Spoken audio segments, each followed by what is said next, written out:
call to order the City of Sherwood Planning Commission meeting for January 22nd. Roll call.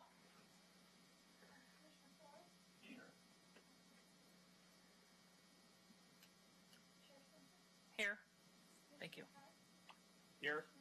Yeah. Excellent. Thank you very much. On the consent agenda this evening, we have the minutes from the September 26th, 2018 joint work session, the October 9th regular Planning Commission meeting, and the December 11th Planning Commission work session. Are you going to make your corrections before we move to adopt? I have read them and find them lovely as presented. I move that we adopt the consent agenda. A second. It's been moved and seconded that we adopt the consent agenda. All in favor say aye. Aye. Aye. Opposed? Motion passed. Council liaison announcements. Sean Garland. Councilor Garland. Hi, hello. Don't have a whole lot to announce. On our last meeting, the 15th of January, we swore in Doug Scott as our new city councilor. Said goodbye to Councilor Jennifer Kuiper after 4 years of service. I guess I should also say Mayor Mays, Councilors Rosner and Griffin were also reelected in November's election, so they were sworn in again for now for full terms. We meet again next Tuesday, and we've got a pretty full agenda for that. I don't know off the top of my head, but a lot of stuff going on. One item just of note, the Sherwood Foundation for the Arts has their jigsaw puzzle competition, 6th annual puzzle competition, coming up February 23rd, and tickets are on sale for that already at sherwoodarts.org, and they are selling out very fast. They're well over half sold already for the competition. What is that? It is. Watch people put together jigsaw. You participate. And so there's teams of 2, teams of 4, and individuals. Do you get a prize for doing the worst job and throwing the pieces away Not, the fastest? but you do actually get prizes if you're in the first, second, or third place in each of the events, categories. And those are donated by local businesses. So we've got a lot of local businesses who year over year have been good sponsors of the tournament. So, and it's actually a new location this year. It's at I think it's called the Sherwood Friends Church on Main Street. Yeah, it's a bigger location because they had sold out last year and had gotten too big. So sherwoodarts.org if you're interested in joining. That's it. Well, thank you very much. And I did not know Councilor Scott was going to be here this evening. If otherwise, we could have had some fabulous outgoing party because. Oh, we bought you candy bars. There we go. We got some popcorn that we've been. Popcorn and candy bars over there for you. But I wanted to publicly thank you for your service on the commission. You will be missed, but I think you'd be well served on the council. So thank you very much. Staff announcements, Erica. I just have one announcement this evening. Mayor Mays will be recommending to City Council next Tuesday, January 29th, 2 potential planning commissioners for council to consider, Alexandra Brown and Darren Owens. That's the only announcement? Unless Julia. Not really. I just want to commend Colleen because it is a rare day that Chair Simpson never has any edits to any. She's got 3 minutes. That's what I was making that comment about. So good job, Colleen. Yay. All right. Community comments are next. Those are limited to items that are not already on our agenda this evening. And if you wish to testify this evening, whether on community comments or under new business, we ask you to complete one of the blue cards in the back and turn it into one of the staff members so that we can call on you. Jeff, are you going to make a community comment? Okay. Okay, that's. All right. Does anybody want to speak under community comments? Or under the public hearing. If it's under the public hearing, I can move on to the public hearing. All right. I'm moving on to the public hearing. And that will be our new business. And I have. Oh. All right. We'll get that taken care of while I read from my script. The Planning Commission will hold a public hearing on PA 1803 Accessory Dwelling Unit Code Update. The The purpose of this hearing is to provide the public with an opportunity to testify and provide information to the Planning Commission concerning the PA 18 Accessory Dwelling Unit Code update. The Commission will conduct tonight's hearing in the following order. Staff will present the staff report, followed by questions, if any, by the Planning Commission. We will then open the hearing for public testimony, and each person's time will be limited as followed. Applicant will have 30 minutes split between presentation and rebuttal. Persons in favor of the application will have 4 minutes each. Persons opposed to the application will have 4 minutes each, and then the rebuttal from the applicant is the remainder of the 30 minutes. We will then close the public hearing. There'll be final comments by staff, questions of staff, if any, by the Commission, then discussion and deliberation by the Commission. The script has been changed. Continuance. A recommendation to City Council may be made at the close of this hearing, or the matter may be continued to a time and date certain. If the matter is continued to a date certain, this will be the only notice of that date you receive. And this is scheduled to go to the City Council. Is tentatively scheduled for February 19th. February 19th is the tentative council date. If you wish to speak, please fill out one of the blue testimony forms and submit it to the recording secretary. The Planning Commission chair will recognize people who wish to speak, and any questions should be addressed through the chair. When you come to the microphone, please make sure the green light is on and state your name and address for the record, as this hearing will be recorded. Please speak clearly into the microphone. And as this is a legislative matter, there's no ex parte disclosure requirements. So if you've been discussing this around the community, that is even better. More people will be here. So as this is also legislative, the Planning Commission role in the decision this evening is a recommendation to the City Council. Planning Department will now present the staff report. Great. So before I start our staff's report tonight, I want to draw your attention to 2 items. I put on the dais Exhibit C. We received some comments from Metro on January 17th of last week. So I have those to enter into the record. And then if you turn to page 4 of the staff report, under the transportation planning rule consistency, staff proposes to strike the first sentence in that first paragraph, and then the second sentence in the finding.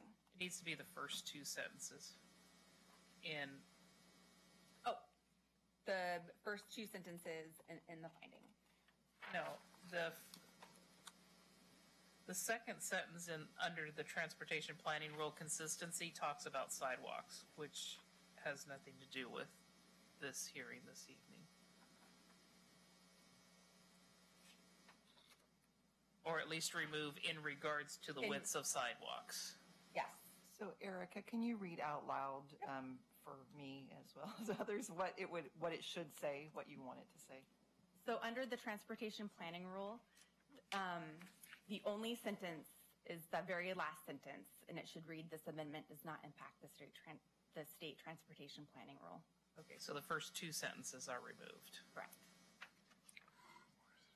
Page 4 of the staff report.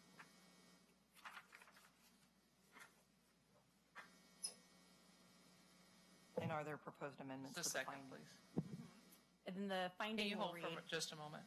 We're still finding in there. page 4. There's, here it's 4-4, so it should be the end of this. Okay, got it. Yeah, there. So just this one. Okay. Yep. Okay, so if you want to, And then the finding should read, "The proposed amendments do not affect the functional classification of any streets and are not tied to a specific development application. The proposal would not present any impacts to the existing city transportation system, the transportation system plan, or how the city analyzes future transportation impacts." so the second sentence is removed entirely. Got it. All right.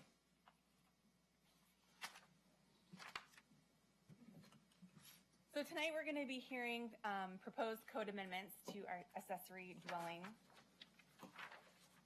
code. So tonight I'm going to talk first about what an ADU is. I'm going to talk a little bit about Senate Bill 1051 that was passed last year.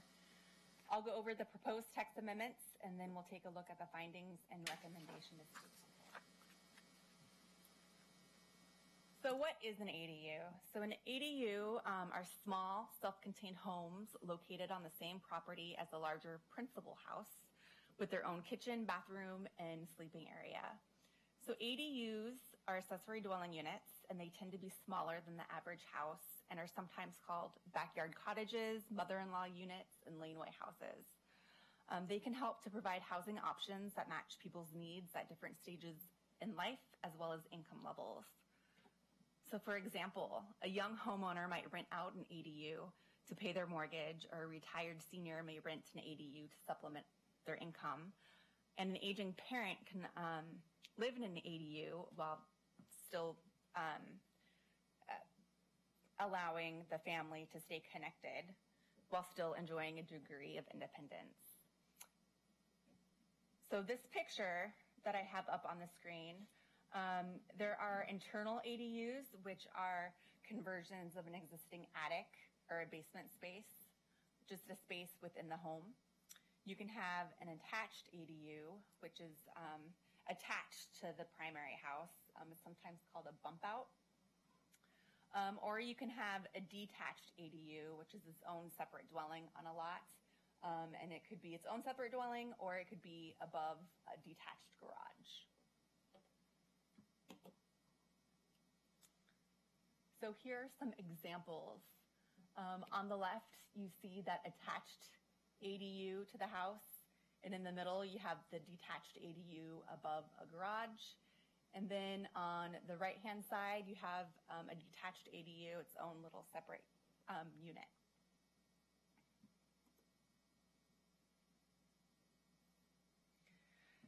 So in Oregon, Senate Bill 1051 was passed in 2017. And it intended to support more affordable housing development across the state, and includes a requirement for virtually all cities and counties to allow ADUs with all single-family detached dwellings and single-family zones, subject to reasonable local regulations relating to siting and design. The statutory provisions also require that ADU regulations be clear and objective. Oops, let's go back here. So just a little context and history for you. In the late 90s, Metro required jurisdictions within its boundaries to allow for ADUs on single-family lots with reasonable siting and design standards. Sherwood has been in compliance with Metro's requirement since 2000.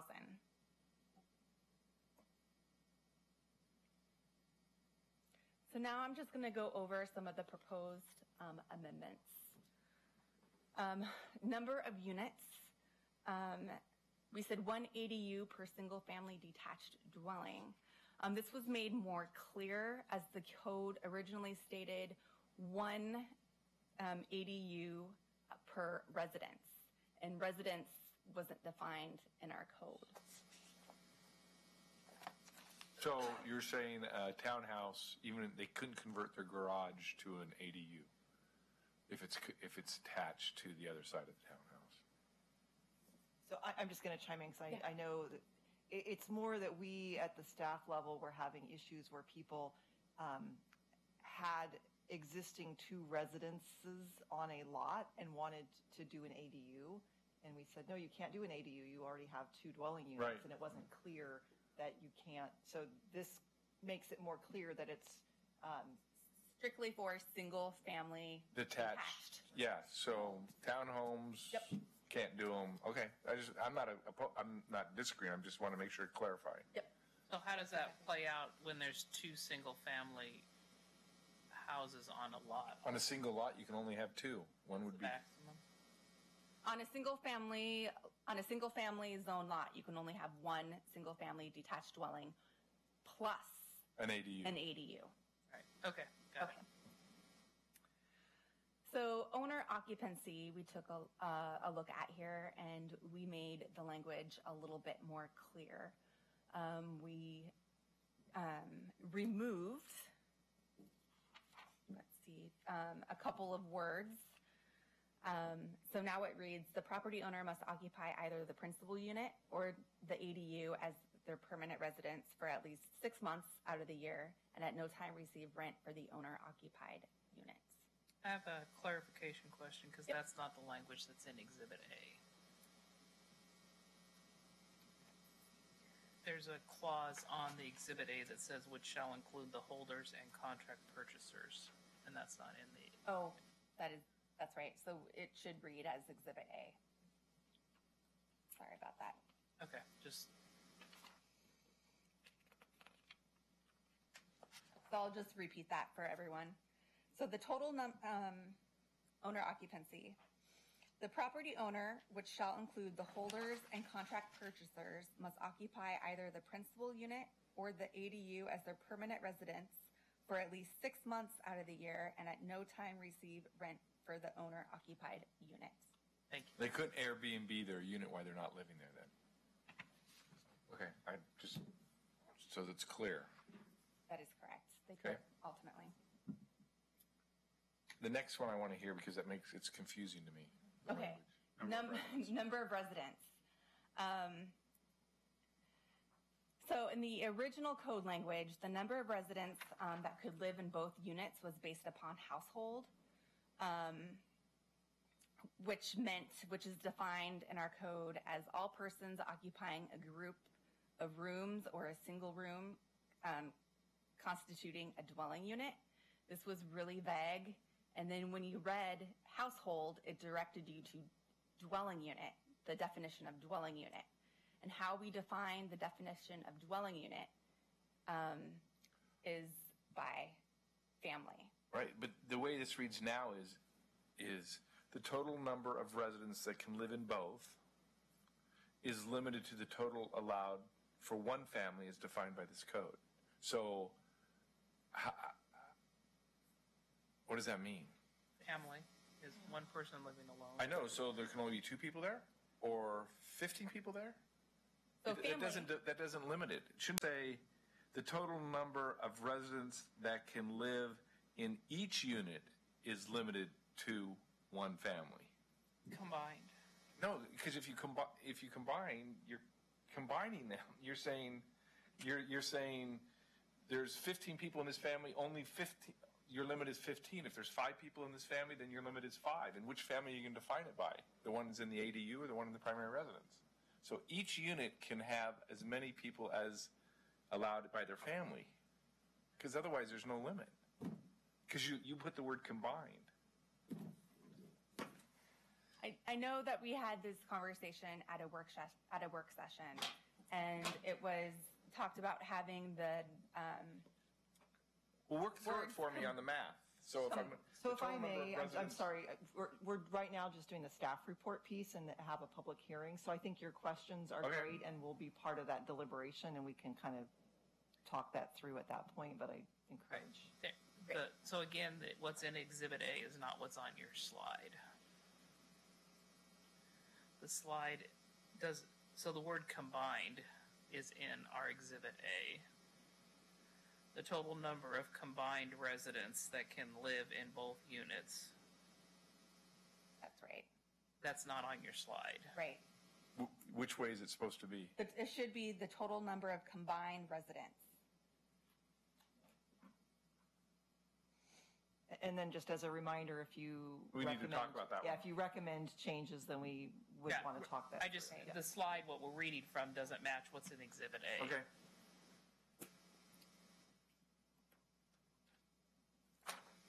So location of entrances, we made this a bit more clear and objective. The new language states that the primary entrance to a detached ADU shall not be visible from the street that the primary residence is addressed from. Parking. We made one change here. Parking for an ADU, one off-street parking space is required. And then we added, unless the ADU has more than one bedroom, then conformance with the multifamily parking standards shall apply. Again, that's not what the Exhibit A said. It says additional parking shall be in conformance with the off-street parking provisions for single-family dwelling units. If the ADA has more than one bedroom, conformance with the multifamily parking standards shall apply. I think I just generalized it on the slide. And But this has a provision about more than one bedroom, so does Exhibit A. more than one bedroom conformance. Okay. In the first sentence. Okay. Yep. Floor area. So the maximum gross habitable floor area of the ADU shall not exceed 800 square feet or 40% of the GHFA of the primary resident on the lot, whichever is less. And we changed this. Originally, it just read, the code read, the maximum gross habitable floor area of an ADU shall be 40% of the primary residence on the lot. And so we made this a little bit more clear and objective and adding not to exceed 800 square feet. We did receive a comment from Metro about this, and they were concerned with the fact that they suggested going with a straight square footage limit for all ADUs because this would avoid disproportionately restricting ADUs of smaller homes. So just for an example, I'm going to throw this out here. So a 2,000 square foot or larger home would allow for the maximum square footage in the ADU at 800 square feet. A 1,200 square foot home would be limited to about 480 square feet for an ADU. However, I want to talk about the fact that at a work session, it was brought up that an accessory dwelling unit ought to be smaller than the primary dwelling. Exactly, because it's an accessory dwelling unit. It should be smaller. And that is why staff, we're not recommending any changes to this this evening, and just to move forward as is. We can discuss that. Setbacks. The ADU shall comply with the setback and dimensional requirements of the underlying zone. A detached ADU shall be located in the rear yard or above a detached garage. Design and appearance, we made these standards definitely more clear and objective. The height of a detached ADU shall be no higher than the primary residence. And then a detached or an attached ADU shall meet the following standards for design and appearance. And we've set out two different options that a homeowner can choose. They can go with the first option, which is basically like meeting all the exterior finished materials and roof pitch and trim and eaves of the existing house so it matches what is currently there. Or going a little bit above and beyond and adding some design standards for, the exterior finished materials and trim, roof pitch, and eaves. So if I had T111 on the side of my house, I could do lap siding, but at the least I'd have to do T111 if I chose not to upgrade it. Correct. Okay. In Chapter 16.72 of the Sherwood Zoning Community Development Code, this chapter is procedures for processing development permits, and we've added ADUs as a Type 1 process. Chapter. So that just has to go through the staff.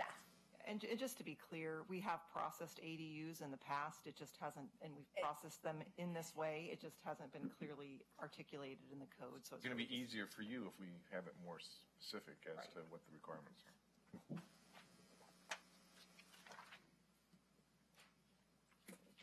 The required findings for plan text amendments. The text amendments have to be consistent with our comprehensive plan, our zoning code, and they must be identified as a need within the community. Amendments need to be consistent with the intent of our comprehensive plan and any other provisions, as well as any applicable state statutes, which would include, our state land use goals and Metro's urban growth functional plan. So in looking at these text amendments, planning staff has found that they're all applicable with city, regional, and state regulations as proposed. And the intent of these changes is to really meet the needs of Senate Bill 1051 that was passed by the Oregon State Legislature. The transportation planning consistency requirement is not applicable with these code changes. Once again, these code changes aren't going to change our transportation system plan or change the way we analyze future transportation impacts in the future. Yeah, I clarified with you over the phone that it doesn't change what's currently allowed in our code, the number of units that it's allowed anyway. I mean, we already allow all this to happen Correct. already. We've already allowed ADUs since the year 2000. Yep. So public notice was published in the Times on January 10th and 17th, and notice was also published within the city. We did receive comments from Washington County, which are in your packet as Exhibit B, and then comments from Metro, which are included as Exhibit C. So based on that, based on the findings and applicable code criteria, staff recommends the Planning Commission forward a recommendation of approval of PA 1803 to City Council. And I can take any questions that you might have. I think we've asked quite a few questions. If we would Wanna like to hear from the public? hear from anybody that wishes to testify, and then we can ask follow-up questions on our specific concerns. So again, if you wish to testify tonight, we ask you to turn in one of our blue testimony cards. Jeff Roberts.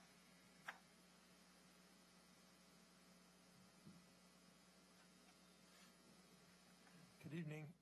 Jeff Roberts, 15373 Southwest Sunset Boulevard, Sherwood, Oregon 97140. Planning Commission staff, good evening. Thanks for all your hard work. I love to see refinement in our plans and as we tighten things up and take hard looks and as things evolve in our city. I wanted to, first of all, support it. Second of all, request that the owner occupancy requirement be removed. I think that's important that that restriction does not block more of these ADUs being built. I don't see an influx of millions of these in the city. I think it's going to be limited by size, by the lot, by the configuration, by the design standards, which I think are really good. And I think it will, by keeping the owner occupancy requirement, that you'll burden properties too much. I think the market will decide a lot of, does this make sense? Does it add value or remove value from the property? And I think the design guidelines that you have for the level of construction, for the size, and for some of the architectural elements will help as well. I would like to see something, though, by removing that owner occupancy, but something that states that both properties can't be an Airbnb. So it's every night, right? There's somebody else there. But if one of them is, or if both of them are rented long-term, maybe saying 6 months or more or something like that, I would welcome that and support that in the city. And I think it helps with housing needs. I think this will help with fees to the city. When you add, and correct me if I'm wrong, but if you add that square footage, there will be school fees that are paid. I could be wrong, but Julia, you're nodding your head, so I think that's correct. As well as permit fees, more work, more people coming here, and more people having an opportunity to live in Sherwood that maybe they can't afford to rent a full-size house, but they can do something small. So I think there's a lot of benefits to these, and I don't see this as a major influx of thousands of people. And other than that removal and maybe that restriction on not having everything rented every night, I'm in support and appreciate your efforts. Thanks. Thank you very much. Is there anybody else that wishes to testify on this matter this evening? All right, then we will close the public hearing part of this and ask questions of staff then. Here's my question. Let's assume I build an ADU on my property. I live there. 3 years from now, I sell my place. The person that buys it decides to rent it out, and now he's got 2 units. How are you going to enforce it? By saying, you can't. You got to get rid of that person out of that ADU because property owner doesn't live there. I mean, that becomes an enforcement impossibility. So what's our thinking of that? We have to, the owner has to be there. I'll chime in. It does make it very challenging. We do actually have our code compliance officer here, so I mean, it is possible to enforce if there become complaints. I would say it's more making it clear what the expectation is, but it's really difficult to enforce it if we don't know. So maybe we say at the time it's created, the ADU has to be, one of them has to be owner occupied. But I just, for the life of me, I'm just thinking here, how do we enforce it? It becomes an enforcement problem or a lying problem because people just come and say, yeah, I live there, and they get in, they build it, and then they don't. And so it just seems like maybe when they initially build it, they need to be there. But then, I mean, I just don't want to create a nightmare where it becomes unenforceable because they're saying, wait a minute, you told me I did. I bought the property. I got these 2 people. You're telling me I got to kick one of them out. And is that a clear and objective standard for helping the situation out? When, I mean, I don't see. What do you guys think? My little note was something about management of whether it's an owner occupied or not. And my question was going to be, how do we manage whether it's an Airbnb and there's a different person in there every night? That goes to the ADU, right? Right, because if the secondary unit, I mean, I guess, so I'm a renter of the primary unit and then I decide, the owner decides to Airbnb the second part of it to earn money. Do we care? That's the question, I It's guess. a whole other can of worms. We Right. don't currently really regulate Airbnbs. Our code is fairly silent. It's something that we probably do need to be addressing at some point.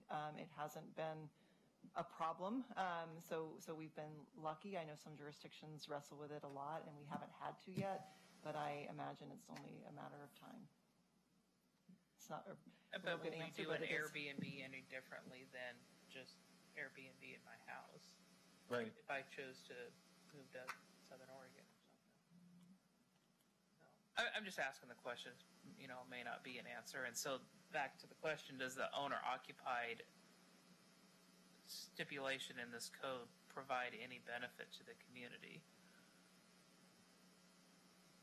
Something that, I mean, there's a lot of thought around this. Something that crossed my mind initially was, as we're looking, as people who are potentially looking at increasing density, that generally always comes with potential impacts. If we don't require an owner-occupied necessity, what are the thoughts around someone who doesn't live here not concerning about the impacts, but just trying to maximize their financial profitability, potential out of it, whereas there can be an impact on the residents, the neighbors, things like that. I think there's a component in that, again, I completely agree with the enforceability that we're talking about, but I think like with a lot of other aspects of our code, there's the matter of whether it's enforceable or not, it at least gives us as a city a tool to maintain some order if some problem arises.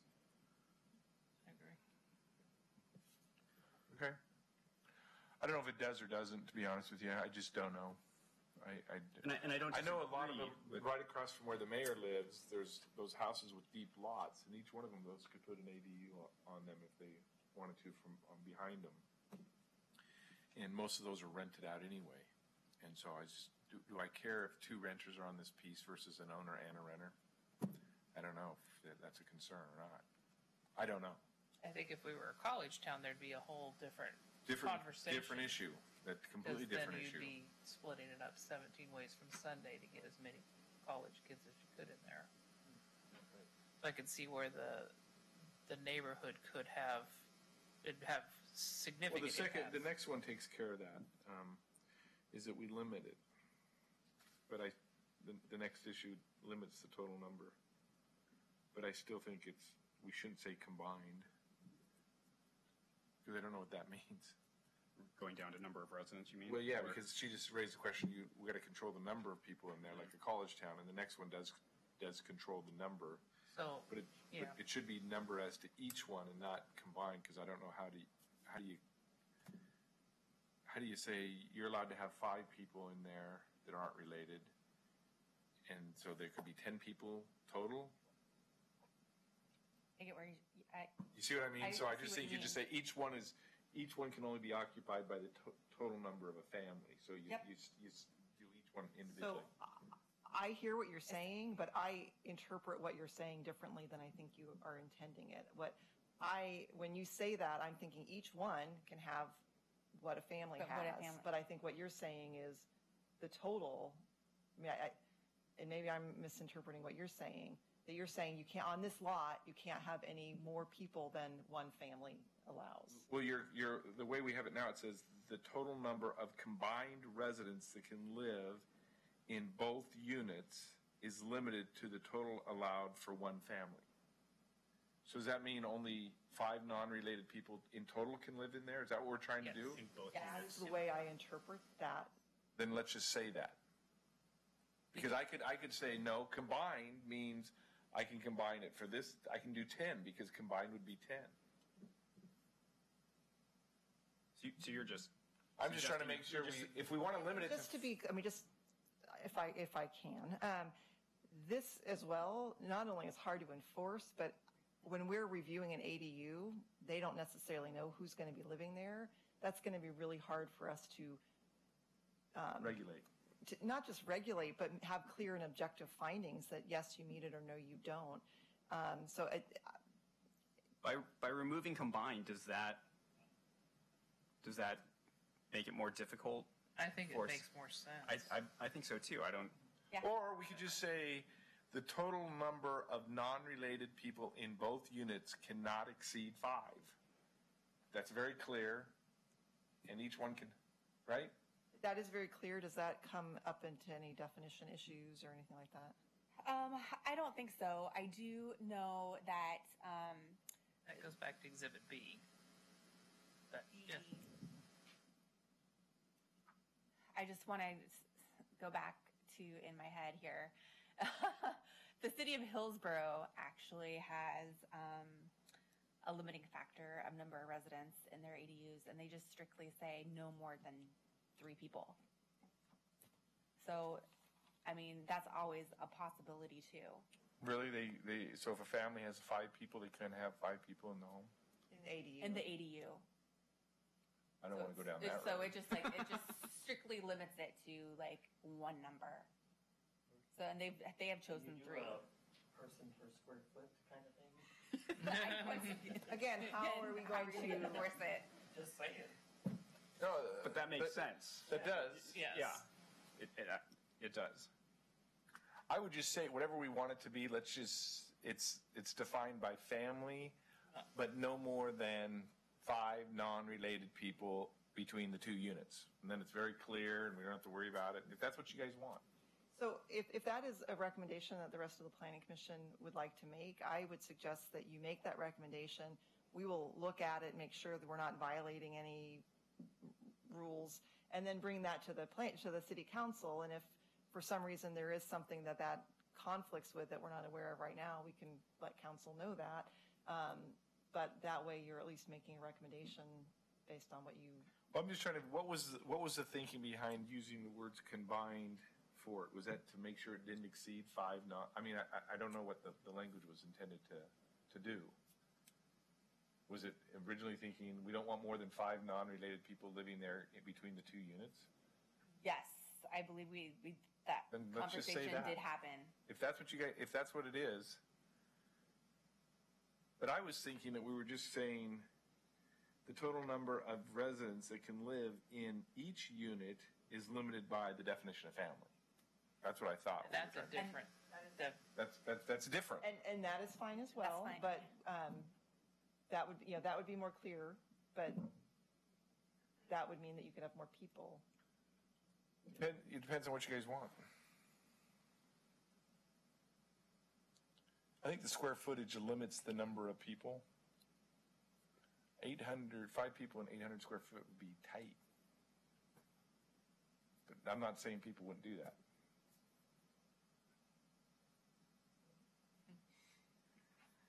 And we were taking an existing code and morphing it into something so that we can accommodate the state. Hillsborough has a good suggestion. You can have no more than 3 people that are non-related, or no more than 3 people living in an ADU. Period.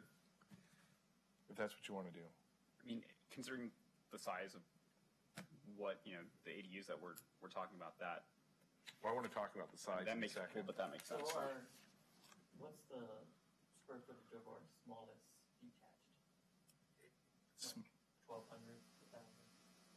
Home Eight here in Oh, Sherwood. yeah. I don't know that we could I don't answer know. that. I mean, we could. 4,000, 5,000? So, the ADU, the smallest, there's no smallest. Well, I'm but it's- talking about before it. Oh, there's one really small here in Old Town that's probably no more than 600 square feet. So they could essentially do an ADU. that's 240 feet. 240 feet. If the lot's big enough, yeah. I'm just curious. Do setbacks on. I just didn't understand what the purpose behind that language was. And if it's to limit the number of people that can live in the ADU, let's just put a limit on it. I don't think it's meant to limit the number of people in the ADU, but it's meant to recognize that our infrastructure, parking, water, sewer, all the things that go, were designed based on the original unit size. And if you're adding another unit size, you're adding how much more parking, how much more. That's what the parking regulation is going to take care of. Right? Well, but another point that Talking about the utility. And another point schools. that brings up is if so correct me if I'm wrong, but as we're talking about it, if ADUs could potentially allow up to 5 people in an ADU, if they're all of driving age adults, I mean, that's a significant amount of additional cars.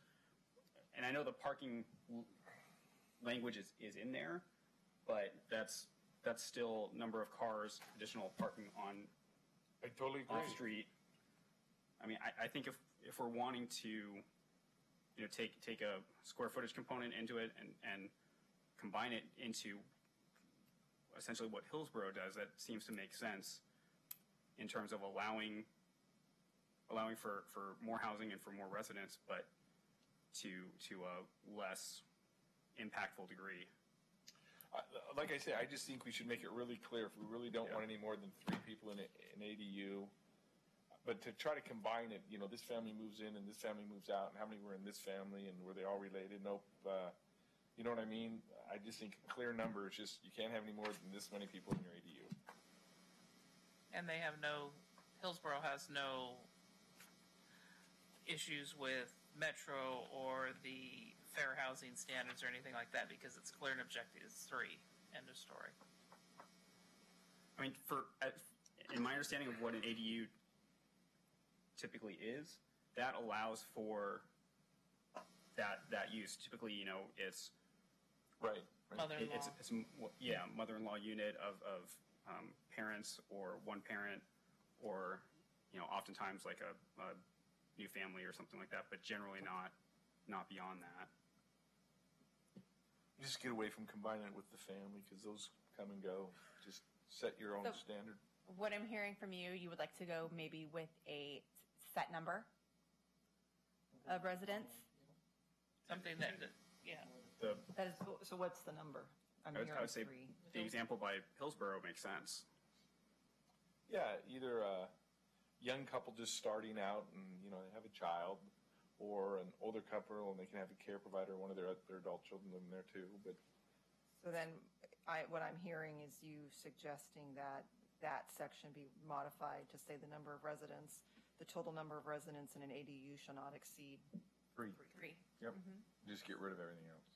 That way you're not combining or adding or subtracting any other. Yeah, We're you're all not trying to terrible combine at with the other math, family. How many live in here this week?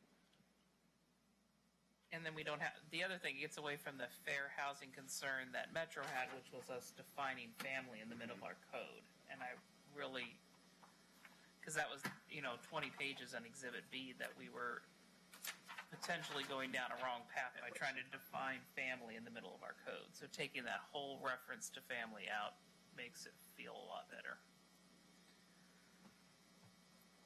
So as a planning commission, do we have a general consensus of changing that to the accessory dwelling unit shall have no more than 3 residents? I have no problem with that. I agree. All right, so we're consensus on that, so. And we're now moving on to, what was the last thing you had, Mark? Mine was the size. We have lots of homes that sit on an acre or more inside the city. Why can't they have a bigger ADU than 800 square feet?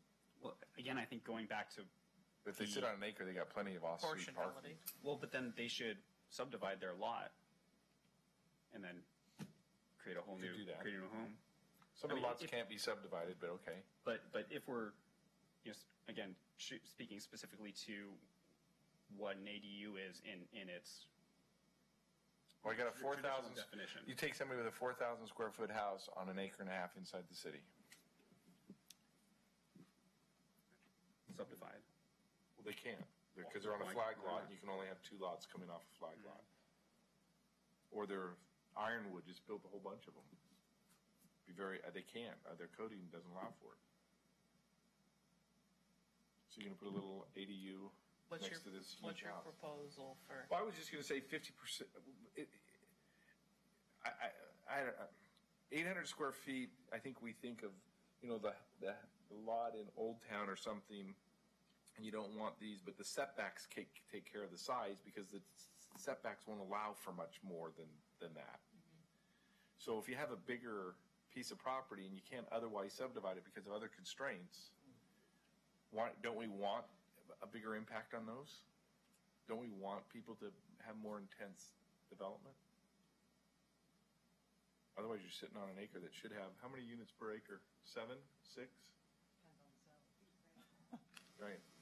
Our smallest zoning, our medium-sized zoning is 5. But so how many potential lots are like that within Sherwood? Is that just one? Like, are we allowing an exception for just one lot when it could potentially? I know all of Ironwoods. How many did Ironwood just put in? I think there was only like between 5 and 8, I can't So remember. you're probably talking about 20 or 30 lots in Sherwood like that. That can put it.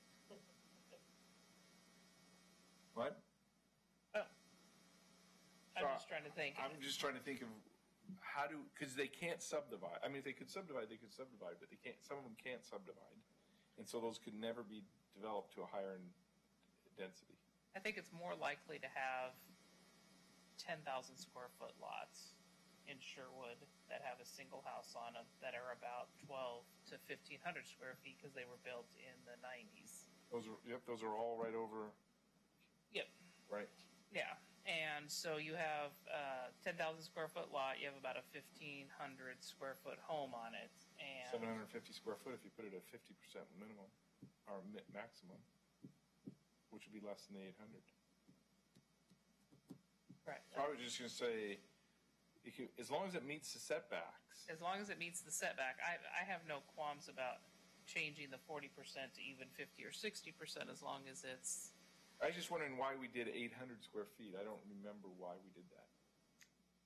I think you guys just picked a number because you were concerned about because originally the proposal was 50%, I believe, and then you were concerned about having a ginormous ADU. So And that's what I remember us originally discussing in the first place. So going back to what is the traditional understanding of an ADU, you know, and a lot of it too was just to try to prevent some lots essentially turning into duplexes or. No, I totally get it. But if you have one of these super big lots that can't be subdivided, why not allow them to put a 1,200 square foot home on there? So is there another way that they could, that could be addressed? What? Because there's only 3 people. There can only be 3 people no matter what you put there. And you're going to have setbacks. I don't know, 1,200 still sounds huge. I was going to say, you could just go with a straight numerical number again and just say that the maximum floor area for an ADU shall not exceed 800 square feet, period. Right. You could do that. Or you cannot change anything and just leave it at 40%. Or you could just not change anything, just leave it at 40%. And I think, if I recall, Erica, the reason that this was discussed in the first place was trying to get at 2-level type ADUs.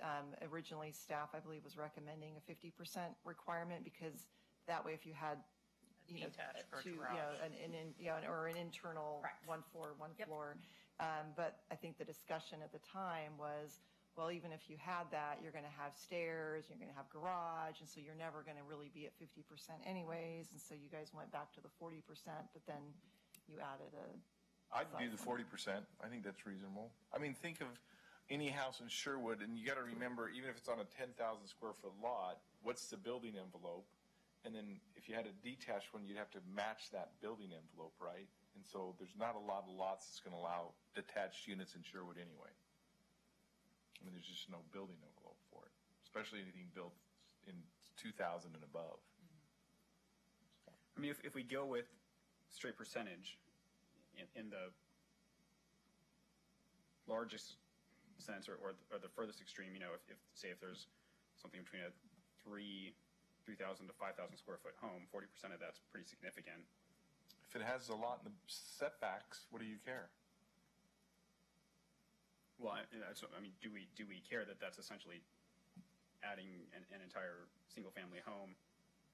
I don't I mean, know. it has the resident or the number of resident restrictions. So Right. in terms of that impact, that's. It just becomes the free market world. Can I build a 1,200 square foot home and limit it to 3 people being in it and rent it out versus an 8? I could, you know, it just seems like there's no way. I mean, there's several. I happen to live on a lot that I can't subdivide, and it's 1.3 acres. What am I going to ever do with that? And I'm in Metro, and Metro wants me to make that up to 5 units, but it's just the way it sits. You can't because there's no street to it, right? So I can put an 800 square foot, and I know several other lots like that. I mean, that's so also. I'm just trying to figure out, why are we restricting it when a normal home that is right next to the street can never put a big unit next to it anyway, because there's no building envelope for it. So going back to the question of enforceability on the 3-person restriction, if we start allowing, or if we allow the potential for larger ADUs to be built, do we have a proper way to, or easy way to enforce that? Because I think part of the limitation of a smaller home generally is that sense as well. So if they start getting bigger and bigger and bigger. You're right. I mean, I don't disagree with what you said. Yeah. I don't disagree with that at all. It's 800 square feet by itself is going to limit the number of people that's going to live there. Yeah. I don't disagree with that at all. Should we just leave it 840%? 840%? 800 and. Sorry, well, 800 or 40%. Yeah. And I don't, and I was, yeah, 800. leave the 800. Do we need the 40% restriction? We don't have any 40, There isn't a reason to. If you have not to exceed, then anybody can. not to exceed 800 square feet. The 40% doesn't, it would be hard pressed to find any house in Sherwood that is, 1,600, 1,700 square feet With a building envelope. with a building envelope that would accommodate an accessory dwelling unit, because if they're small houses, they're Small lots. Generally they're on in small hotels. lots. There's a few that are on 10,000 square foot lots. but not- There are, not a whole. yeah. I mean, I think the concern if we drop the 40%, and I don't necessarily disagree with dropping the 40%, would be that situation where you do have, say, an 800 or 1,000 square foot home, then you're essentially creating a duplex on a lot. Are we okay with that Then let's potential? do 75%, so that, just to pick a number, I mean, because what Metro's concern was, and not that we have to do everything that Metro says, but it is not a fair and objective standard if someone at one level can do it and someone at a different level can't do it, because 40% is a restrictive. Someone with a 1,200 square foot house can't build an accessory dwelling unit on their 12,000 square foot lot. Unless one that's 400 square Well, feet, but that's what I'm saying. Are we okay with 800 square with feet. with these essentially, in some cases, the lots becoming duplexes versus accessory dwelling units? I don't think the 40%, I mean, you're right, there may be one or two houses in all of Sherwood that could act, that's small enough so that can allow- small, and then yeah. they build an ADU and they have a big enough lot to do it. Yeah. But we're talking about an infinitesimally small number of lots that could do that. I think most of them are over by Hall or Lincoln Street, that there's a few that have really deep lots there that they could do it. And maybe along Pine Street, there's the older homes there that could do it. Say that it has to be in the backyard or So- attached to the garage, like. Yeah, yeah, so I don't think we're. So I mean, if the other restrictions, Side by side thing. okay. So if the other restrictions kind of take care of that, then Yeah. I don't really have I don't have a problem dropping the 40%. Then, if I just want us to think about that potential if in regarding this issue. So And then we have two counselors that can hear our deliberation, and if they have extra concern about absolutely. removing the 40%, but We can put it back in. hearing what Metro's saying, and also understanding that there are some opportunities within here that, I think there are a few that are 1,200 square foot houses. No, they are, and they're big lots. They're on big lots, and enabling them to do 800 square foot accessory dwelling units would meet the intent of the code. I think the setbacks is gonna curtail 90% of all your problems. All right, so Parking. what I'm hearing from Planning Commission this evening is to remove the 40%. Right. Is that a consensus? Yeah, I And think with actually- the person With the oth- with the other stuff we're talking about, I think it's Maintains Acceptable. our community yeah. integrity. So I think, though, it's more than just the 40%, because I think the rest of that sentence isn't necessary Correct. anymore. Okay, I Yeah. just wanted to make sure. Yep. So it's going to read, the maximum gross habitable floor area of an ADU shall not exceed 800 square feet, period. Right. From a staff perspective, that will be really That's- easy to know whether or not they meet that or not. Right. So that- Right.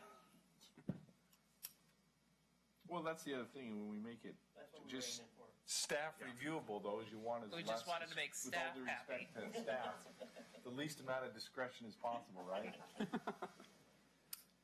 So, I think we'll even destroy the tape afterwards, so you don't hold us to it later.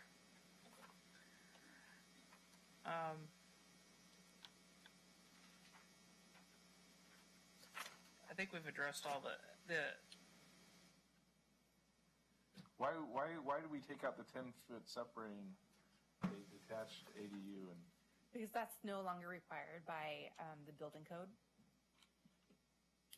So to then require it, and Why this would not? be Why, what do you mean? I don't understand, because our building code doesn't allow you to have two homes on a single lot anyway. So it wouldn't even address, that's like saying fire codes. it's not even addressing anything. Right. So the building code, or the fire code states that you can have two units as close as 3 feet if there's a firewall. So, again, but our code in a detached family unit doesn't even allow that to be begin with, so the fire code wouldn't even address that to begin with for this zoning, right? The fire code applies regardless of land use and zones and codes. Right. They just have a between structures. They don't care about planning, the building Okay. code. So their requirements, if you're going to be more than, if you're you could be 3 feet and without a firewall, right? It sounds like in the past it was 10 feet, and it really doesn't, it's not necessary on the site. If you're meeting all the setbacks and it's your lot and you want to have an ADU 3 feet from your wall and you're meeting the building code requirements and fire code requirements. But one of the walls would have to meet the fire code. Correct, right. Well, they'd all have to comply with the Well, fire right, code. I know, but that specific provision. It's in the rear yard. I guess I don't really care. Don't care because they could have just as easily made it an attached ADU at that point. On location of entrances, where it says the primary entrance to a detached ADU shall not be visible from the street that the primary residence is addressed from. Is it possible for an ADU? Are we allowing ADUs to have more than one entrance? I would guess. I don't know And if it should say viewable. I just think it should say it's not to be on the facing street, because if I put an AUD on a side street, and I put the thing on the side, if my house is a corner house, I'm going to put it in my garage, then from this street it would be visible, but from the front street it would not be visible. So I just think we should clarify that so we don't That's have what a it problem says. with that. Is Is that what it says?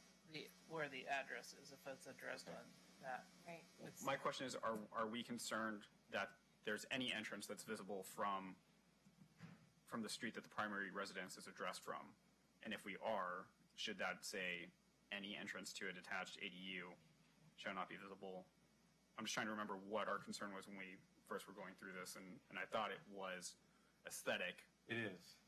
It was. Right. We just want it to look like a condo. Yeah. I mean, like townhouses. I don't know. Maybe you could remove the word primary, because I think it was added or modified to talk about the primary entrance. It was already said something about the primary entrance, and so maybe Yes. you just So the say entrance. to a detached ADU, and rather than primary, so there's no Yeah. We confusion. can That delete that word, Or primary. Yeah, just delete primary, the entrance to the detached. and that would Right. reference any entrance Yeah. Right. into a property. Okay. So we have several changes even after 2 work sessions, so. I know, it's great, isn't it? It is, actually. This is a great discussion. So, working backwards, just because that's where I'm at. F is the floor area, and we're just we're putting a period after 800 square feet, Yep. period, deleting the rest of the thing. And then on the previous page, D, location of entrance, where it's just going to state the entrance to a detached ADU shall, and then goes on. And then on C, we're removing the definition from family completely from our code, From this section of the from code. this section. Yeah. And we're stating that the total number of residents for the Okay. ADU shall be, Will not exceed 3 shall not exceed 3. Okay. and 2 dogs. And 1 cat. What about a How chicken? many parrots? It's a chicken. Against with a conditional use permit. So regarding parking on E, so in the slide, it did state that one off-street spot is required per ADU, correct? Correct. Okay. And that's what our code reads now. So if you Okay. have like a double driveway, you will meet the ADU code because you have Each home only actually requires one off-street one property. off-street parking space. So, this doesn't say it in here. It just says additional parking shall be in conformance with the off-street parking provisions for single-family dwellings. Correct. Which is one off-street parking space if you turn to our parking standards in our code. So each ADU would also have to have one, but most people have a double wide garage or driveway, and so that would you'd have one already So you built have- in. Correct. There's a few in Old Right. Town that only have one, but most of them have two. And then, if the ADU has more than one bedroom, conformance with multifamily parking standards shall apply. What are the? It would be an additional. It's a 1.5, isn't It's it? 1.5.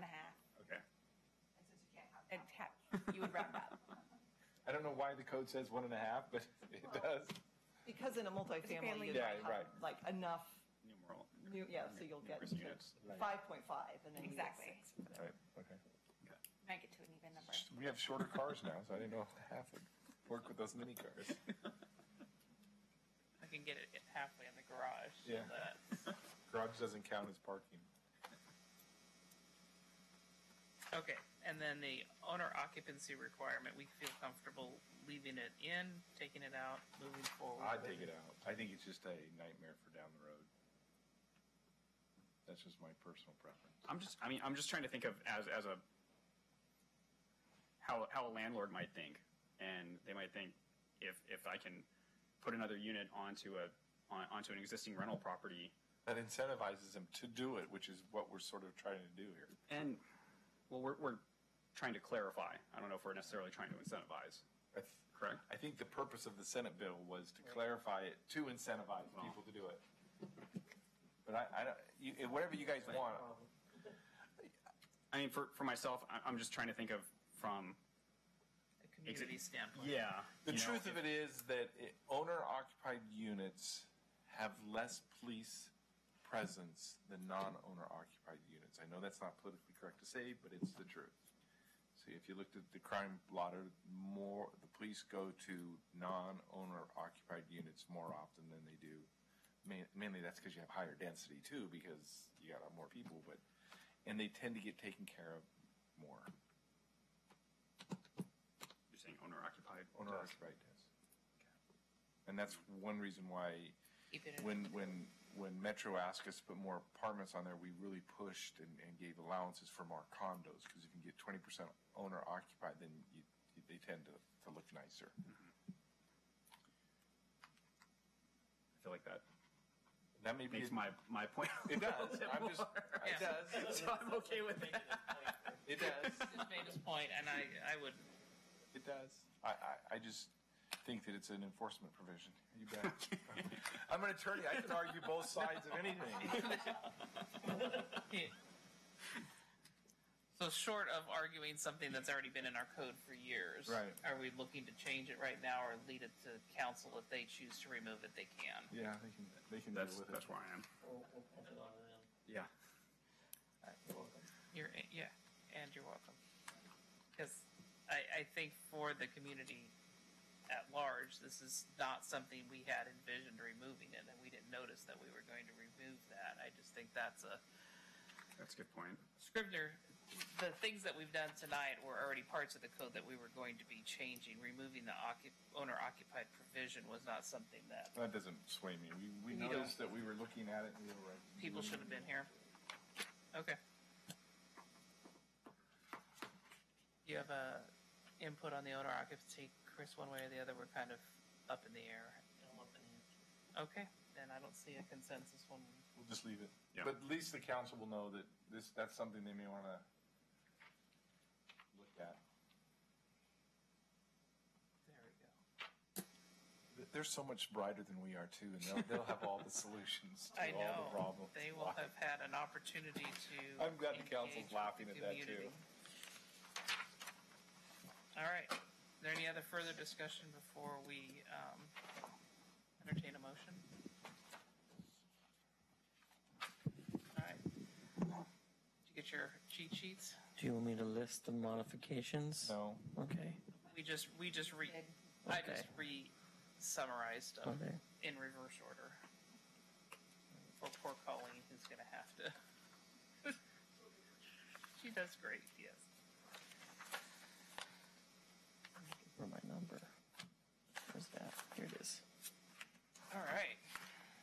All right. I move the Sherwood Planning Commission forward a recommendation of approval to the City Council for PA 18-03 Accessory Dwelling Unit Code update based on the applicant testimony public testimony received and the analysis, findings, and conditions in the staff report with the modifications that were listed.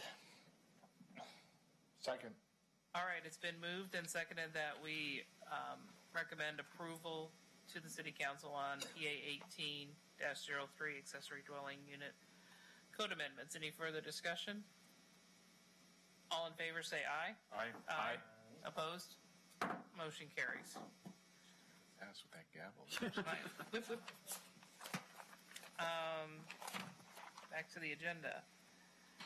All right, thank you very much. Discussion of fences and enforcement of fence standards. Erica and Daniel Miller. Yes, I'm going to bring Daniel up here. You know, when we put these into play And I'm going to have Daniel introduce himself. 15 years ago, this caused all sorts of problems for people. So this is your fault? Okay, well, there may have been a confession up here. Good evening. I'm Dan Miller. I'm the new code compliance officer. Greetings. Well, and that's not much of an introduction. So as a reminder, so we had a part-time code compliance officer, part-time evidence technician in the police, and that in the last budget cycle became full-time. So you will be seeing more of him, which is why I'm doing a little bit more introduction. He's taking a more active role in both kind of making recommendations on things that aren't working. He's out there a little bit more, doing a lot more outreach, so you'll see more of him. And he is new to community development, but he's not new to the community. He was actually a Sherwood police officer before he decided he wanted to have a little bit tamer, less uniformed role. Cops are all weird anyway. There you go. I don't know if any residents are any Okay. So that is, I just wanted to do a little bit more introduction again. Wow, You've been here since September? October? September in this role, October 2012 with the city. Excellent. Well, welcome to the Planning Commission. We're nice people here. So what's the problem with our fence code? Next, you have to go to council, so there you go. So we have an issue paper in your packet, which I hope all of you read. In detail. In detail, great detail. Over the past couple months, we have received some complaints about some fence issues here in Sherwood. Primarily those fences that are located on corner lots. People have been building their fences within the PUE up to the sidewalk area. And our current code states that they have to be set back, I believe, 8 feet from the sidewalk on corner lots and have a height of... No more than 4 feet? Is it 4 feet or... 42 inches. 42 inches. Yeah. That's in the front. Why is that a problem? So it's not a problem. Just recently we have been called out on some properties that have not been following our current fence standard since it was updated in 2011. Because that code language about corner lots went into effect in 2011. So 8 years. So, so part of it, we have a full-time code compliance officer that can now Go more out. actively do things. And he received a couple of complaints, and I think those property owners, I think you were one of them that got some calls from council members going, this is crazy, this is insane. Well, no, you didn't, the property owner did. And then as part of that, at least one of the property owners basically went around and identified a bunch of other properties that were in similar situations. And at that point, we're like, all right, I think we need to talk a little bit more, and before we send Dan out to enforce 26 or some plus that we knew of at that point, let's make sure that this is really the standard that we want to enforce and that we got it right the first time. And if we do, then we'll move forward and discuss enforcement. But if the fence code should be tweaked, let's do that before we open up Right, this. a can of worms. Yeah. So that's sort of why we're...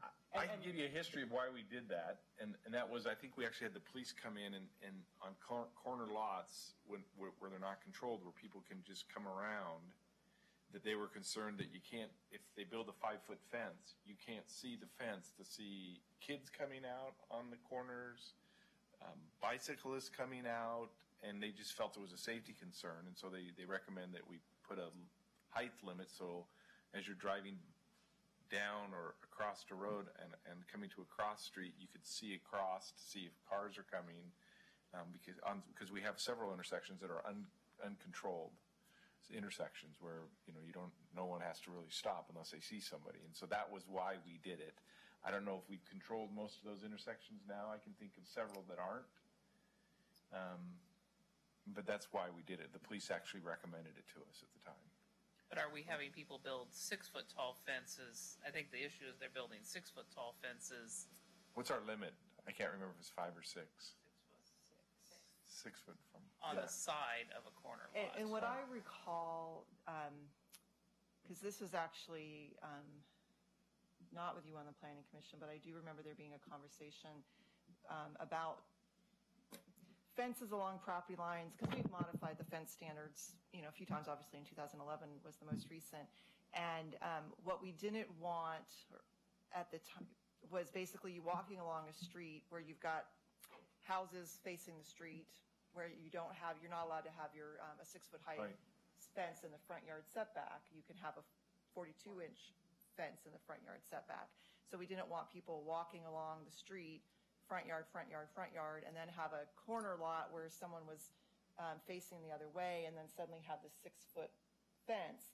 So the requirement was that it be pushed back 8 feet, essentially, so that you would at least feel like you're not coming up against this wall of fence. And that's sort of the issue now, is that there's some.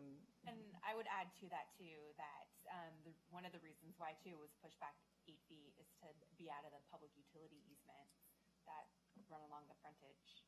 Well, they can have a 42-foot fence across there, and so the resolution's pretty easy. A skill saw, 42 feet, and they all come down. All right, so I'm not Dan? sympathetic to it at all. I think it's a safety issue and an aesthetic issue for Sherwood. So what are you experiencing out in the field that is causing you to bring us this? First, something that supersedes the fence is the clear vision area that I think maybe you're talking about. Right. And that'll remain in effect. So anything that's on a corner has to meet those 20-foot setbacks. So we're not going to have fences coming up on a corner no matter what. So this is addressing further back than that. Typically like a side yard or... It's always a side yard on a corner lot. Right. Yeah, but it's not up to the corner. It's set back at least 20 feet, probably further in most cases, before that 6 feet is occurring. I don't know if that helps or not. Yeah. Well, then people are violating the clear vision too then. So what are they violating then? Are they building fences right up to the sidewalk? Correct. Okay. So I'm just wondering, just because I wonder if we shouldn't we could still have this conversation, but I'm wondering if some graphics or something like that might some not pictures would be great. helpful, because I know that we've got those, and that way they can understand why this is coming to you, because initially we're like, well, just meet the standards, but there's some specific examples that do you have some, Dan? I think we do. I have a couple. I actually have more than a couple. Show us some pictures so we have a... So these are actually, two of the homeowners are both here on Copper Terrace and Lavender Place. And then I've identified 3 other ones that are in brand new subdivisions that are going to become a problem if we keep our current language, and there's quite a few more. Bring them up so we can just look at them. And then this will become part of the record, but Don't give us originals, because we'll write all over them, and then No, just don't write on them. don't write on them. We're not recommending anything right now. We're just looking at them, aren't we? Yes, just saying. I know you're going to scribble on it. Don't let me scribble. So I can explain what I provided there. Because it's not a solid wood fence. Right, there's an overhead photo with the lot highlighted. The second page should have as-built, which show the setbacks. and lot dimensions, and then there should be photos on the third page. It's an overhead. I see that. Okay. So this looks like it's set back 8 feet. Yeah, that looks like Is it's it not set back 8 feet? These are taken from our Sherwood maps Front yard. 3.0. Oh, see, it's all the way out. This is not this is what it's supposed to be like. This is what it is.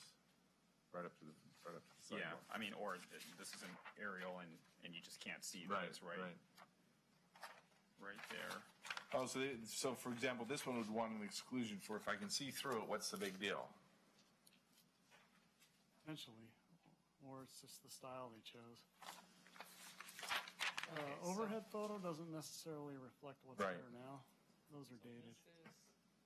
This is this house. Okay, so what are you saying, the overhead? So this is the house. There's the pictures. And it's right on the sidewalk. It doesn't comply with the setback off the sidewalk, right? Right. But they could build it right on the sidewalk if it was 42 inches, is that right? No. Oh, they couldn't do it on, No, the 42 inches applies only to the front yard. The side language says it still has to meet the 8-foot setback, Regardless of the height. regardless of height. oh, that sucks. But, so the potential, so there's one for the note that says that a 42-inch fence meets the spirit of the code in that it's not creating a wall for people when they're walking by it. That would be one potential solution. So if the fence were right next to the sidewalk but only 42 inches, you said there were other pictures? There were 2 packets there. I have three other additional lots that I've identified that I could show you if you'd like. Yeah, because I mean, I'm seeing different scenarios. One is if the fence is a wrought iron fence where people can see through it, that again meets the spirit of the code, which is to not build a tunnel that is making pedestrians feel. That's a whole thing with our small town feel and our core town look, which is pedestrian scale, not having big blank walls and having interactions with the community. I don't think a see-through fence is creating a tunnel. Yeah, I would be up for amending the fence code to allow see-through fences along the side like that, as long as the clear vision corridors are maintained. And the 42 inches. And the 42 inches. And it may, we may. To be honest with you, I don't care if they're see-through. I don't care if they're 42 inches or 6 foot. Right. If they're see-through, it's see-through. So, and we're just Yeah, so throwing out some basically ideas. Right. So this issue paper was originally started to have conversations with council that we're hearing a lot from property owners and us kind of going, are we going to go out and enforce all these? And the recommendation, as you probably saw, was to look at it, to pause. Looks like we're a little bit further behind than we had hoped, which was having conversations with you in November and December, but January, February. So I think Same thing. What's that? Same thing. Same thing. But I think what we're hearing is that you want to have more of a conversation and maybe schedule some work sessions to hash it out a little bit more. Well, I don't know think we need about a work session. I think we can just have some time during a regular meeting and work this baby out. Well, my first thought is that the code should be enforced on an 8-foot, 6-foot fence that's not within the 8-foot, that's within the 8-foot setback, because that's the intent of the code, is to not have a wall next to the pedestrians. But, this is just me shooting, it's shooting from the hip, which is, and that's what the code, I remember the conversation is to not have this tunnel of people walking next to a wall, making them feel they're blocked in. But if you have an open air fence that has visible, where we'd have to define, is it good neighbor fence? That's not visible because you can't see, not that you want You people can to see. spy on people over. Yeah, if you really peek through it. But also, 42 inches isn't 6 feet, so now you're not walking next to a big blank wall. But we can't change the code tonight No, I think what we're trying to get is a sense of what you want, what you're willing to have a conversation about, and then staff can propose some. I would suggest you just come back with a proposal of, as long as it's a clear vision fence. I mean, I can see through it. I don't know if you want to put a percentage on that or not, 90% of it. Or, Code standard. yeah, and then the rest of it just stays the below same. 42 inches. Or below 42 inches, the rest of it stays the same. That's my. So wait, are you saying either clear see-through or lower than or 42 inches and below? Because there's a lot of kids that are shorter than 42 inches. That's the goal. All right. So it keeps those kids in. No, but I'm saying, like, in your example of kids running down a sidewalk, the safety issue. No. I was mistaken. I thought they were impeding on the clear vision. They're not impeding on the clear vision. These are Okay. people that just put up big walls next to their houses. Okay. And they stop at the corner of their house, so it doesn't impede into the clear vision. The clear vision triangle is still being maintained regardless, because that's a major safety issue. That won't change. That's not going to change.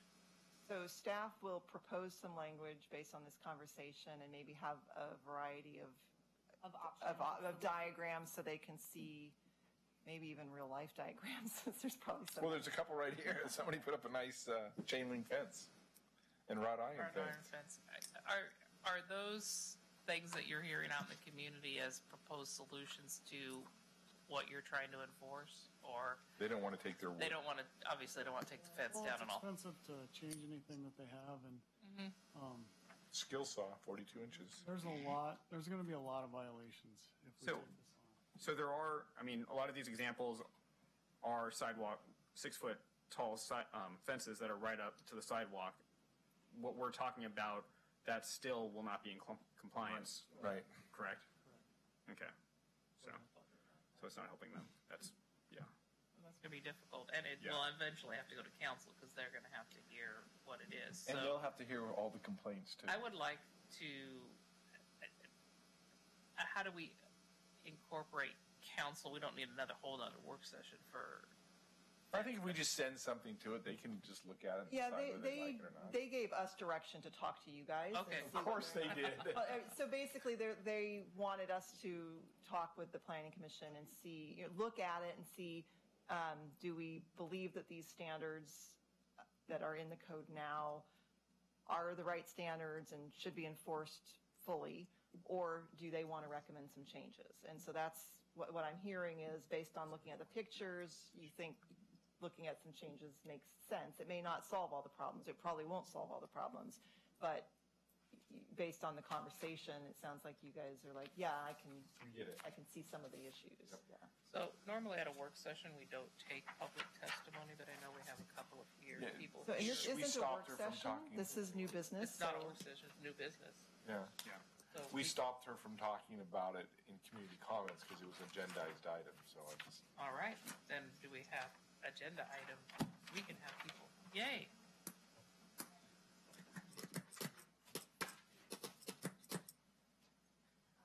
My name's Kasha Green. My husband and I live at 21188 Southwest Copper Terrace here in Sherwood.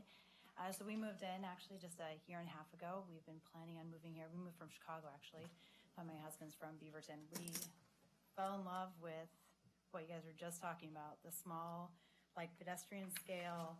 We want to know our neighbors. We have 4 kids. We're really heavily involved in the community, sports, school, our church. We moved here to have that community. So one of the first things we wanted to do when we moved into our house is take down that big giant 6-foot cedar fence that we thought was terrible. And we took it down and put a clear, just like a clear, the cast iron fence. It's an aluminum fence, but looks like the cast iron fencing. So that one, we live across the street from Laurel Ridge. One, we can see our kids going across the street because some of them are old enough to they go to school, they bike to school by themselves. It's a really heavy traffic area. We hated that fence because a few times our dog got out. We couldn't see where he was going. We live just in a really certain times of day. It's a super busy area. So what we did was, we moved our fence all the way to the corner. Another reason was because you pay so much for housing out here. It's crazy. You wanna use your whole Chicago's yard? Expensive. So that took away almost 1,000 square feet of our yard, which already is small. I mean, you talk about the 1 acre lots. I mean, that's like drool worthy. We can't even fathom buying that. But, so really, I mean, we've just gotten in so much trouble over this, and we're just trying to be good neighbors. We've met so many people, putting our fence down, having this fence where we can like talk to people who walk their dogs. We meet kids. Our kids have met so many friends.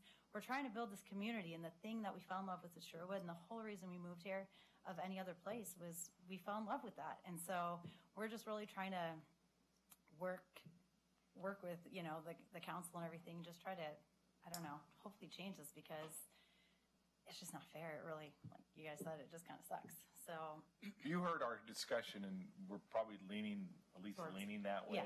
yeah, I hope so. So it's just sometimes hard to put into words our intent onto paper and then have it an enforceable provision. Yeah, I understand. So that's the process. So, To kind of give our perspective. so yours is the one that's the wrought iron that Yeah. we just Yeah. said, hey, that's great. Yeah, and Wish they were like that. I believe Mandel Farms, actually, we moved into that HOA and stuff. They actually were already in violation having that big. We had a 6-foot fence, and I believe they're in violation of that anyway, actually. So we took it down and put the smaller fence anyway. So that's just kind of our background and why we're trying to Well, change this. brought a good issue to us. It's better that we solve those problems now than having to have the council actually have to deal with it. They're all a bunch of grumps up there, by the way, just so you know. We're great back here. So They're just here. procedurally, it sounds like we will draft some code language. We will do notice of code language. I encourage anybody that has an interest in these codes to make sure that you pay attention to that. We'll certainly try to make sure we get you notice, but pay attention as well. And it's really important to come and testify for or against so that the Planning Commission knows what your issues are.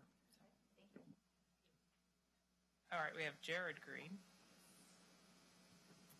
Hello, Commissioner Board.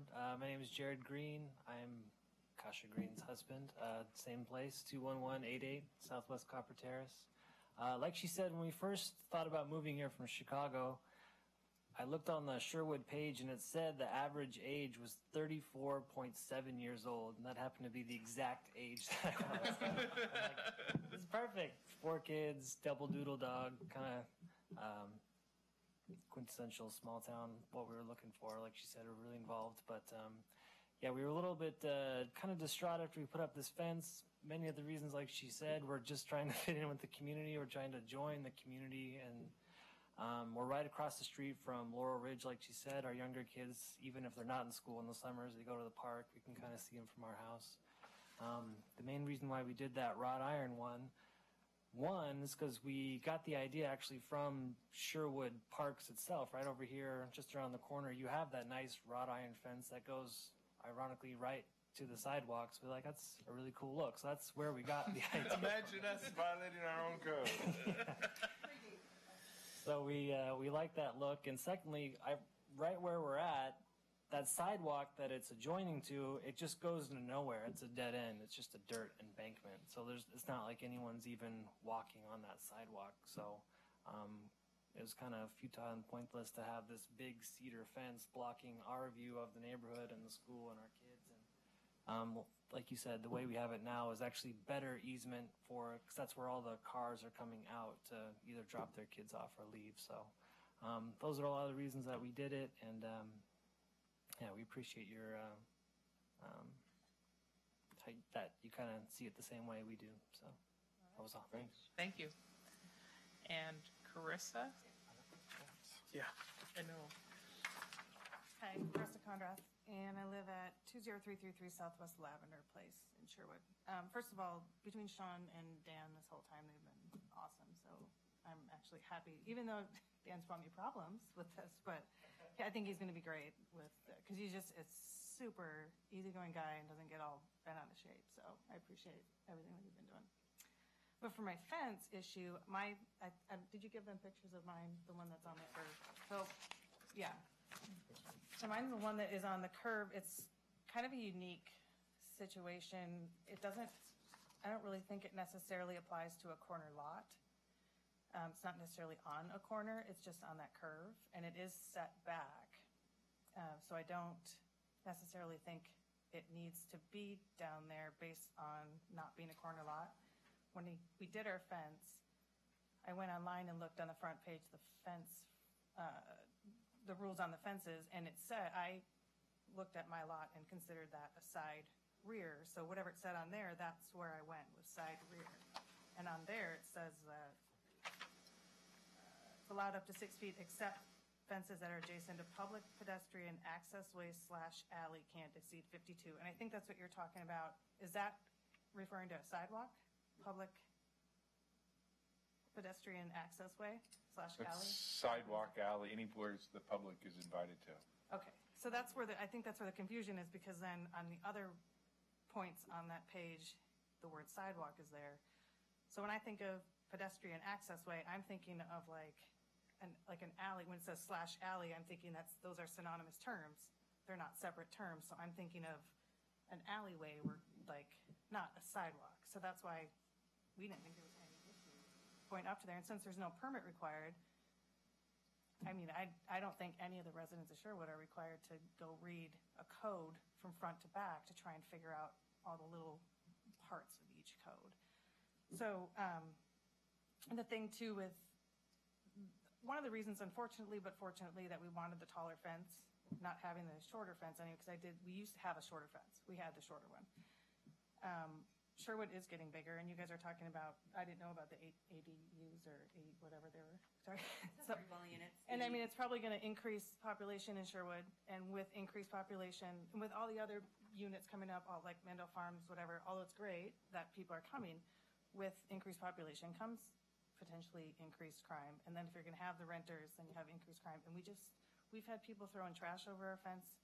We had a neighbor dog jumped over the fence and ran after a kid, so we can't have our kids. It's just not, it's not nice to have a small yard with a low fence that I don't feel safe having my kids out there. I have, well, he's 6 now, but having a little kid out there, I didn't feel safe with him going up against that 3-foot fence.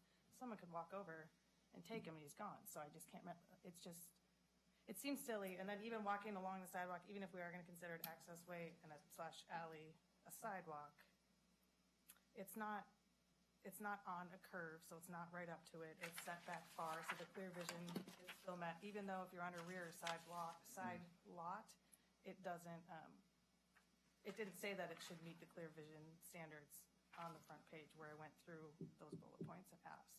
So I think it was just conflicting and contradictory things on there, which makes it even more frustrating, which is why I just wanted to get involved, to come in to see if I can, I mean, I'd love to be more involved in straightening it out, because it's an incredible investment. I mean, we went professionally, both out of respect for our neighbors and for it to last, because it's such an investment.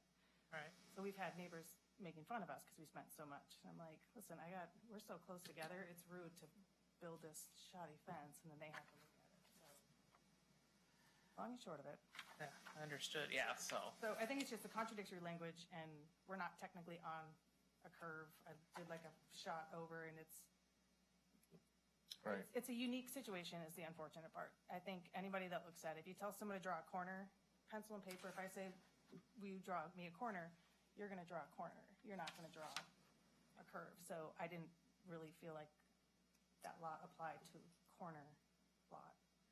Right, so I appreciate those comments, because it is, you're at the T intersection, so you're at the T intersection of 2 roads. Well, we're kind of there, but if you look at it, we're not really there. More of our lot is away from that intersection than not, so it's not like we're completely right there. I think I had that conversation with Erica earlier about that.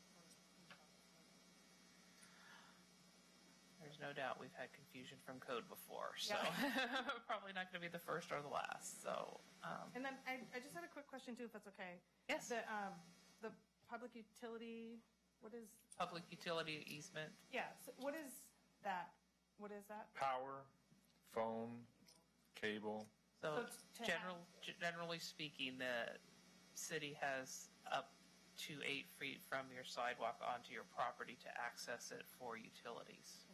For emergencies or So If they need to dig it up, they'll take your fence down. That's pretty typical for any new subdivision. If you look at the plat that your subdivision has, there's going to be a public utility easement along the frontage of your property, and that's where all your phone lines, your cable lines, your electric lines, that's where that is. And that basically, the idea is that they can come in at any time to do a repair. So they could come in and so how does it work? Is so someone actually put their fence on the public utility easement. Fence comes down. Who pays for the fence to go back up? The homeowner does. That is Homeowner, legally, it is the homeowner's responsibility. I think in practicality, my understanding is a lot of times the utilities will do it, but they don't want rock walls or rocks or structures that are really hard to quickly get out of the way. So That's I mean, that makes complete sense. Actually, wood I just- fences are easy to do that because they just take it off the Chainsaw. center. You know, they can take a chainsaw, but you can That's what I pop was them out. talking about with my you husband, just is that take if panels they out. needed, if that's what that was, Yeah. if it needed to be done, then, I mean, it's for a reason, so of course we want things fixed, then that's our responsibility to do that, but I can't imagine that frequently happens. I may be wrong, I don't know. So, that's it. All right, Thanks. excellent. So next steps for the planning commission, it appears the staff is asking if we want to recommend a delay of the enforcement of the fence standards while you review the process. We're already doing that. We sort of got that direction from council. That I was going to say, basically- because I was thinking that's what was written in the issue paper, but I was thinking that's more of a council Yeah, direction. we got that direction from council while, basically, and Dan is pausing, which I think that, I'm sure he's still getting a continual list of things as time goes on. But for fences, basically, he's not enforcing any fence issues, correct?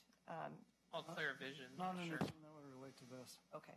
And then while we're having a conversation with planning commission. Well, I would presume he's still doing front yards and clear vision. That's right. Yeah.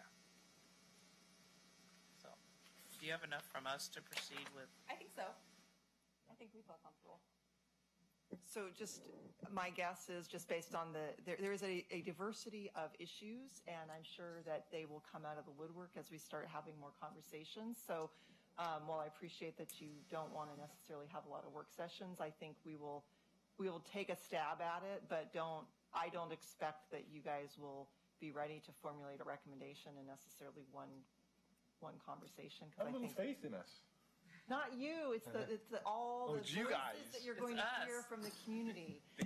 So, is there a way to Did put you it see all something? the things that we told them to do from former work sessions to now telling them to do differently? On the ADU where we'd already had 2 work sessions, we couldn't even get I through. don't blame. That's a unique issue. It Fences is. are a little bit more clear cut. Are they? Really? So, Is there a way to put this information on the website in a manner that citizens are aware of it? Yes. We can definitely make that happen.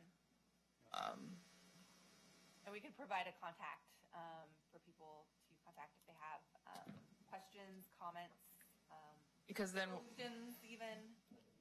yeah, yeah. well, even just, a place where people could put in their suggestion, or if, hey, the code over in Lake Oswego works great, so, or I like what happened in Wilsonville when they did that, just so that if other ideas come in, there's an avenue for the citizens to see what's going on, and then for be able to post. And just because I know you guys don't have a lot to worry about is me throwing stuff out in the middle of a meeting is an interested parties list so that they can sign up for that.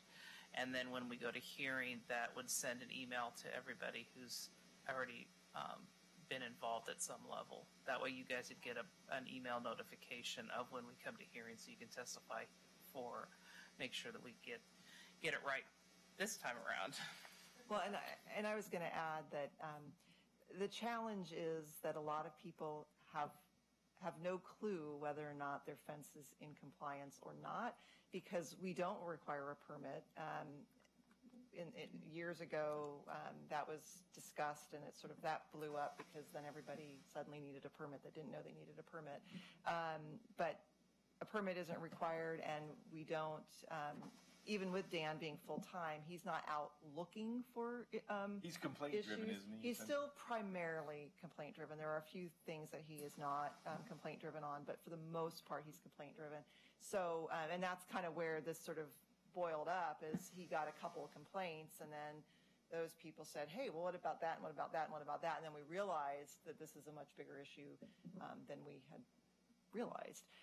So certainly it will be important for us to get the word out so that people understand now versus when someone complains about their fence in a year. So that we want to try to make sure that we're really getting it right rather than just getting what we think is right.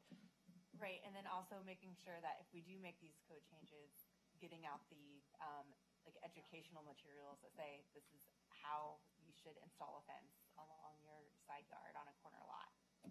So doing that public outreach is going to be very important. Any chance we can get it in the utility bill as an announcement on the bill? There's a chance. I mean, yeah, it's certainly within the realm of It possibility. seems like a tagline. One Yeah, sentence. it's not. Oh, maybe. Fence standards under review, go to sherwoodoregon.gov. Yeah, I'll have to talk with Public Works and see what that process is. I know to put something in That the sounds utility reasonable. bill, there is because you have to have copies and stuff it, but I'll have to see whether or not there's an ability to do that on the utility bill. And then I'll just also add that Dan has prepared some brochures with the existing fence standards, and we'll continue to do that once the standards are changed, obviously. He'll have that. So we are trying to get the word out now regarding the standards, but it's certainly a much heavier lift at this point. Is there some sort of, so the code was implemented in 2000, so in the neighborhood that was built in, 85 or whatever, how does that work if a fence is existing? So I see it two things. One, it was existing prior to the code being implemented, and No then ex post facto. So then that would be considered pre-existing non-conforming. Constitutional problem. In the examples that Dan had, those were new fences, and they were known to be new or newly changed fences. And again, he got a list of potential code violations, which he could have gone out and enforced, and maybe some of them were not new, and some of them were new. But rather than suddenly going and enforcing and investigating, a long list of fences, we wanted to have the conversation first. That's good to right, I understand. So but if we make changes and then there are fences that don't comply, then we got a complaint, then he would have to determine whether or not it didn't comply before or after the code changed. And then he would enforce it if it happened after the code changed, and he would not enforce it if it happened before the code changed. Got it. That's it. That's all I know for fences at this point. Thank you for bringing that to us, because you're right. There's a way to improve it to make it better for the community itself. So we are moving on to Planning Commissioner announcements. What's going on in the arts community, Commissioner Flores? Last weekend, we opened up a little shop of horrors at the Sherwood Center for the Arts. We had 3 very successful showings. So we have another weekend of that this coming weekend. If you're planning on going, I would advise you to get your tickets really soon, because they're going quickly after the rave reviews that we got from the first weekend. It's a really, really excellent done show. I know Justin can't make it because he has a baby. I'd watch the baby. I was wanting to take my wife, but baby came before the show. That's going to be your excuse from here on out for the next 6 or 7. I even gave Doug free tickets, but he didn't come. Oh, way to go. Oh, man. It's on the record now. So I'll give Doug. Oh, were you? But yeah, please come and see. Man, my mic's always really high. It's right there. Friday, Saturday, 7 o'clock, and a Sunday matinee at 2:30. So come out and see us. Glad it's successful. Very nice. Any other announcements? Have you shared the name? Her name is Madeline Ginger Kai. Nice. Yeah. Very nice. So when was she born? How much did she weigh? What? She was the normal guy response, right? I know, it's like no okay. information, essentially. She was planned C-section on January 17th, and so she was a week early. Her due date was originally the 24th, but she came out almost 8 pounds. She was 7 pounds 13 ounces, so it was good that they got her early. But she's doing great. My wife is doing really well, and as my fear has always been with any of our C-sections, she's thankfully alive. So. Which is, and if you just stall her another 10 minutes, she'll have to put the kid down for the night, right? Oh well, no, she's already had to do that. So we already my mother's in town for a few more days, so that's kind of helping me be here tonight. I was going to say, thank her and your family for letting you sharing come you. to meet for quorum. Yeah, we wouldn't have been able to pass it. And then, in the last 5 days, how many hours sleep have you had? I'm doing pretty good because I'm just taking care of our 2 older boys.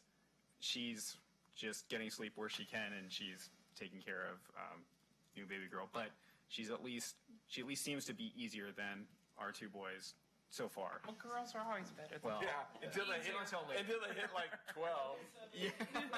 Until they hit 12, and then not so easy anymore. Or 5. Or 5.